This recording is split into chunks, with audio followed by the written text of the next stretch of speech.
If you keep running from fear, one day fear will be all you have left. And when that day comes, it won't knock. It'll break your door down and drag you through every regret you swore you'd never have. You're not stuck. You're addicted to comfort, to lies, to that fake safety you built around a version of you that doesn't even exist. People don't just wake up weak, they rehearse it. Every scroll, every snooze, every fake "I'm fine" is a brick in the prison you keep building around your future. That ends now. Number 1. Do what scares you. Fear is the compass. If it makes your stomach turn, if your hands sweat at the thought of it, that's the direction you need to go. You don't need more confidence. You need exposure therapy to your own potential. You've made the mistake of thinking you need to be ready. That's a lie sold by the weak to justify their comfort. You don't need to be ready. You need to move now. What scares you?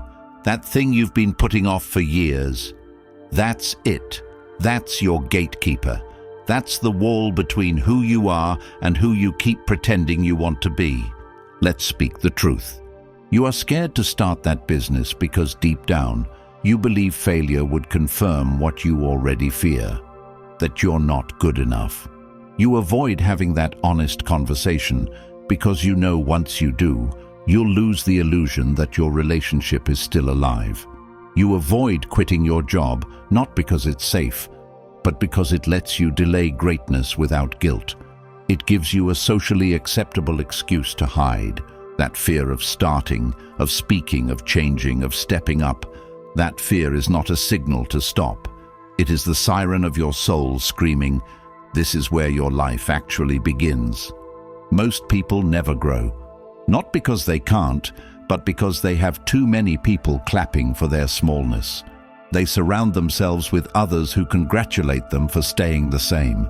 And because it feels good, they confuse validation with value. But fear doesn't care about your likes. It's not here to be your friend. It's here to be your mirror. And that's why most people hate fear. Because when it shows up, it doesn't hide anything. It exposes every weakness you've buried under fake smiles and fake goals. But here's the real terror. What if the life you want is behind the door you refuse to open? When you run from fear, you feed it. When you face it, you free yourself. Do what scares you, and it loses power. Wait for courage, and you lose time. If you want to know who someone is, don't ask them about their dreams. Watch what they avoid. Whatever you keep postponing is what's preventing you. That call you haven't made, that skill you haven't learned, that move you keep postponing, that's the surgery. It's going to hurt, it's going to bleed, but it's also the only way to cut out the cancer that's killing your spirit. And that spirit isn't gone.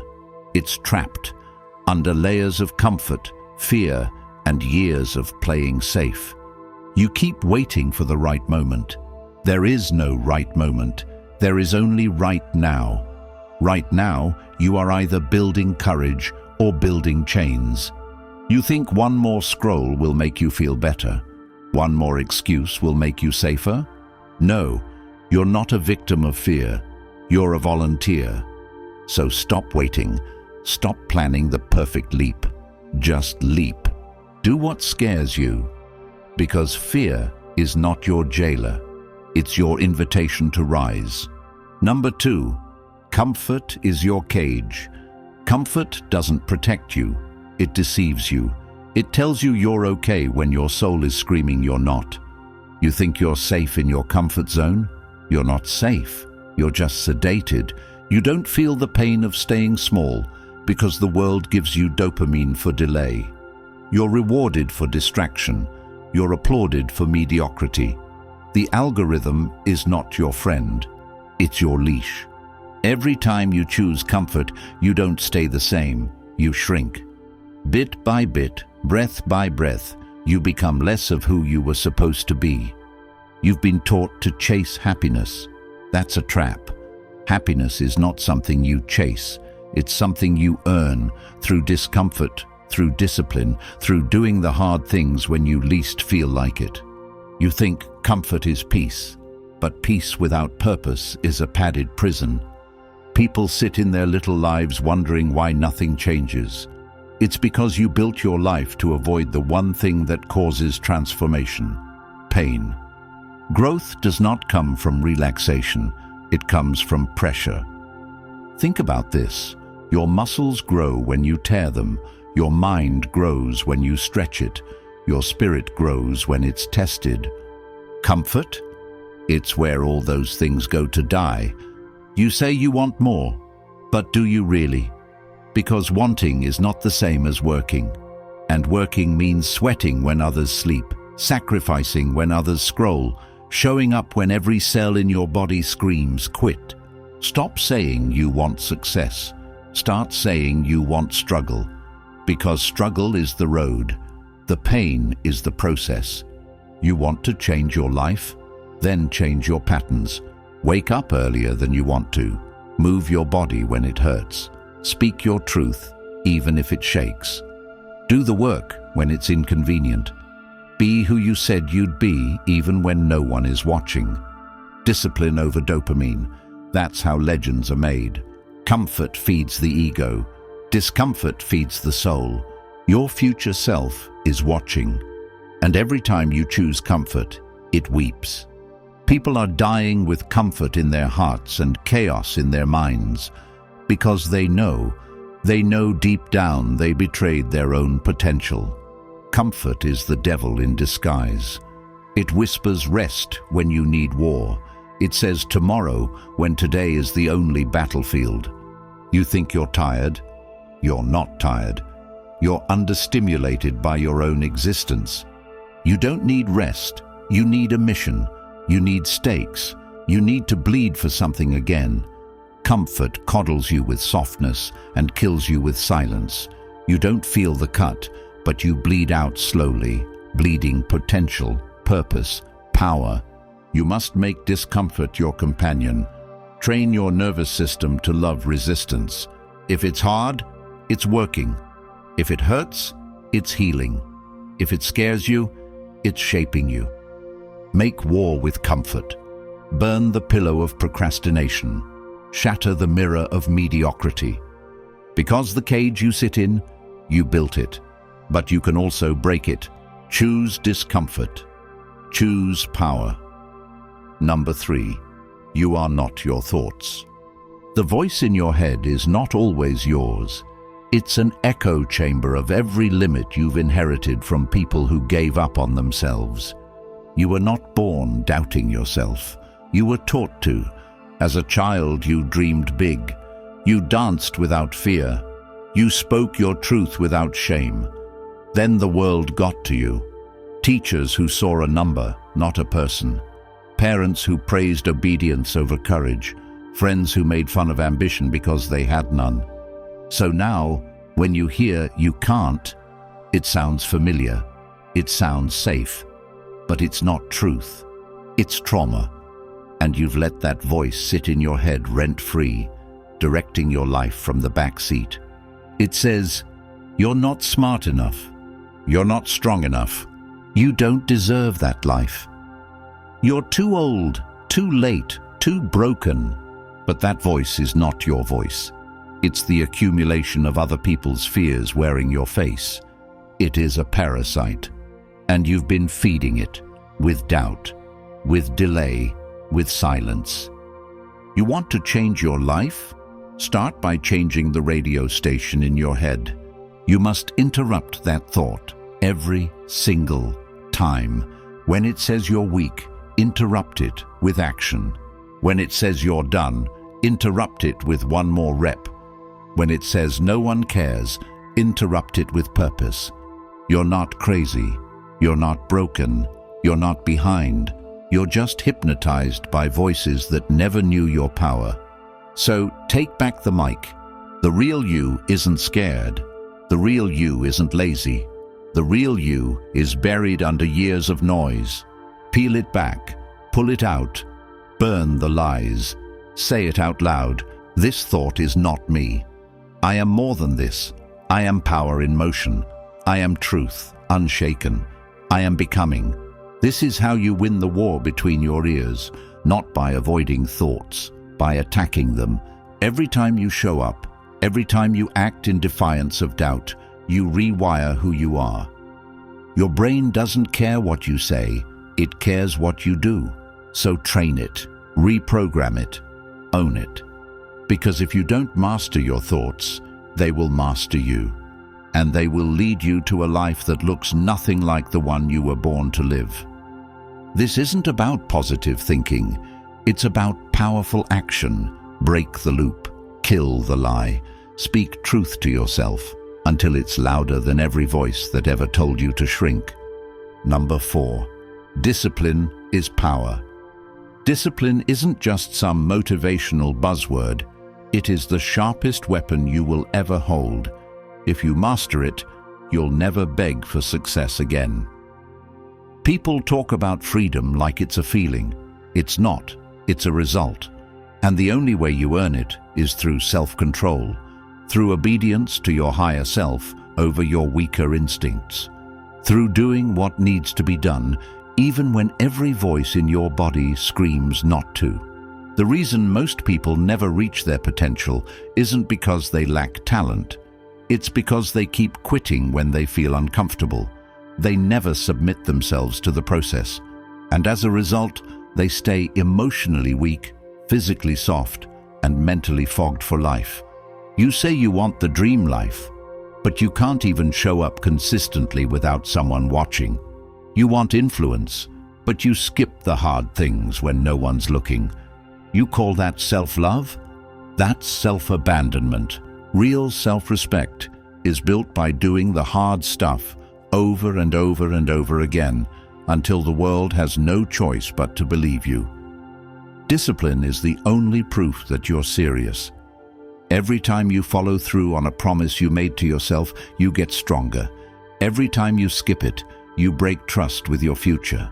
The version of you that keeps talking about goals without earning them, that's the version that's dying every time you hit snooze, scroll aimlessly, or tell yourself, "I'll do it later."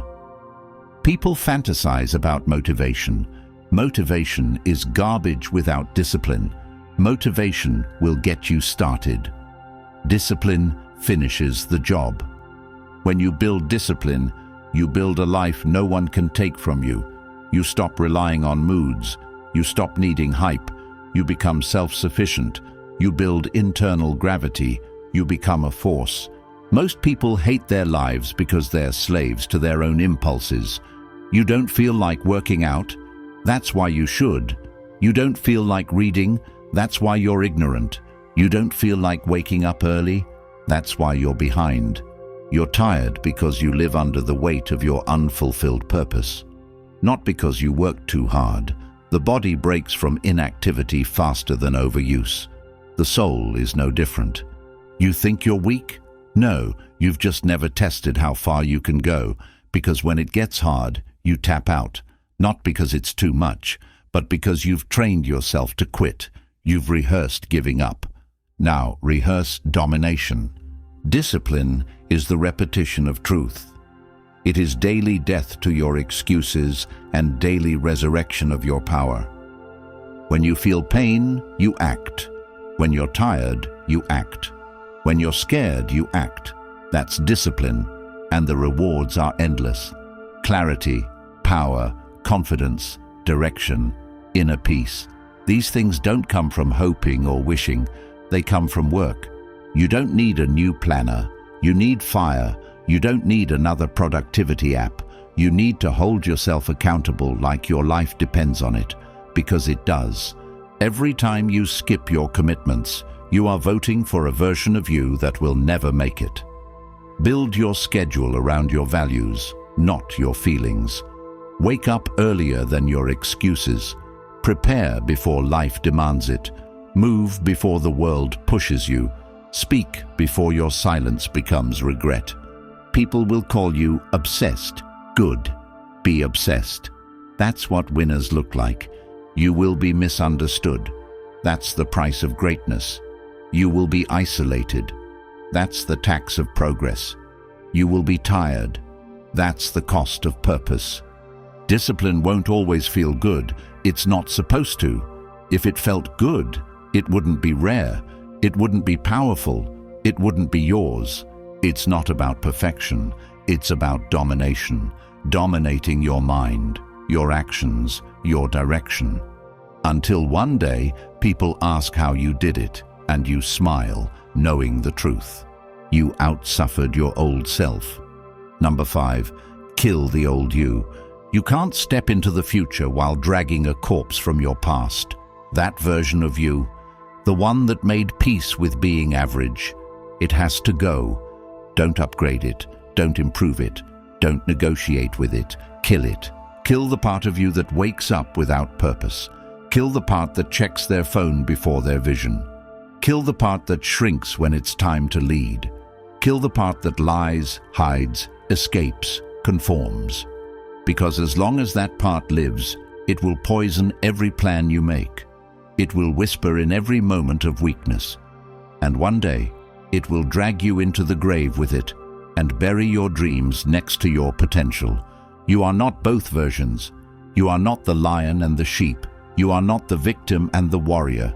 Choose. Stop treating your past like a trophy case. You keep worshipping who you were because it's easier than building who you could become. The past was a lesson. Don't let it become your identity.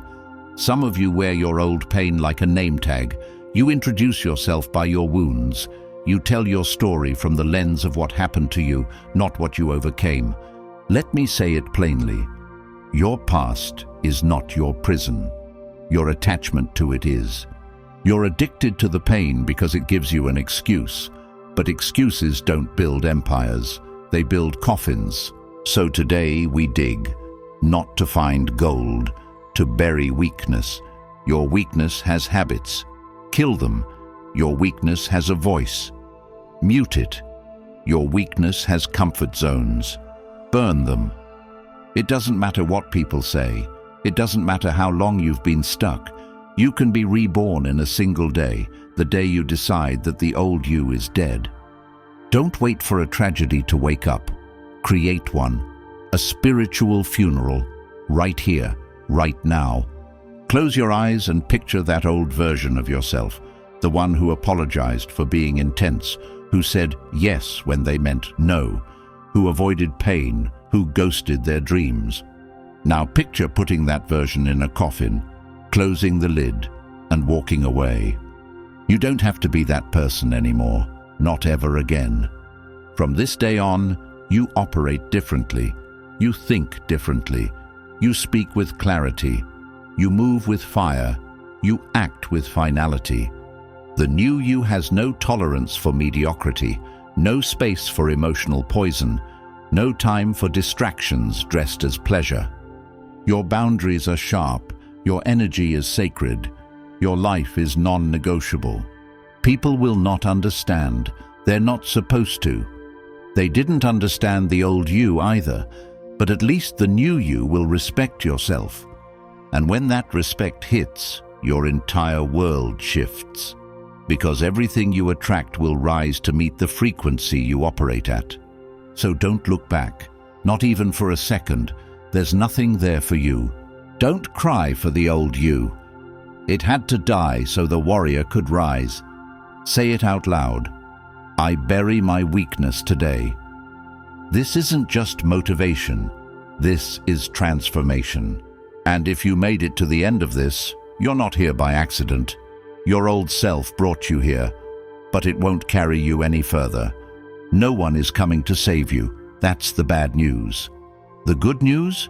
You don't need anyone. You were born with everything you need: will, fire, choice. And now you've got the truth. But truth alone won't save you.